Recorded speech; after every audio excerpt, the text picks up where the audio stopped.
লেবাননে Israeli drone হামলায় নিহত শফিকুল ইসলাম ও নাহিদুল ইসলামের মরদেহ সাতক্ষীরায় গ্রামের বাড়িতে দাফন করা হয়েছে।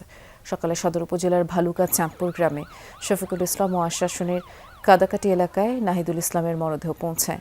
স্বজনদের কান্নায় ভারী হয়ে ওঠে পরিবেশ। নিহতদের পরিবারের সদস্যরা জানান, জোহরের নামাজের পর নিহতের নিজ নিজ এলাকায় জানাজা শেষে পারিবারিক কবরস্থানে দাফন করা হয়। এর আগে শনিবার রাতে মরদেহ পৌঁছায় শাহজালাল আন্তর্জাতিক বিমানবন্দরে। সেখান থেকে মরদেহ নিয়ে সাতক্ষীরায় রওনা হন স্বজনরা। গত 11 মে দক্ষিণ লেবাননের নাবাতিয়ার জিবদিন এলাকায় ইসরায়েলি ড্রোন হামলায় তারা নিহত হন। ঋণ দেনা করেই এনজিও থেকে লোন টোন নিয়েই আর কি যাওয়াটা তার তো খুব অসহায় হতদরিদ্র ফ্যামিলি। 5টা মানুষ আছে এই সংসারে। মেয়েদের লেখাপড়া শিখতেছে, তাই লেখাপড়ার জন্য সহযোগিতা করবে সরকার। ফ্যামিলিগত দিক দিয়ে তারা খুবই গরিব অসহায়। এখন সরকার থেকে যদি কোনো সাপোর্ট দেওয়া হয় তাহলে এই ফ্যামিলিতে আবার পুনরায় দাঁড়াতে পারবে। 1 জানুয়ারি 23-এর পরে দেশের বাইরে যেয়ে থাকেন তাহলে 13 লক্ষ টাকা পাচ্ছেন, এবং 1 জানুয়ারি 23-এর আগে যদি যান তাহলে পাচ্ছেন 3 লক্ষ টাকা, কারণ তখন বিমার সাথে আমাদের চুক্তিটা ছিল না।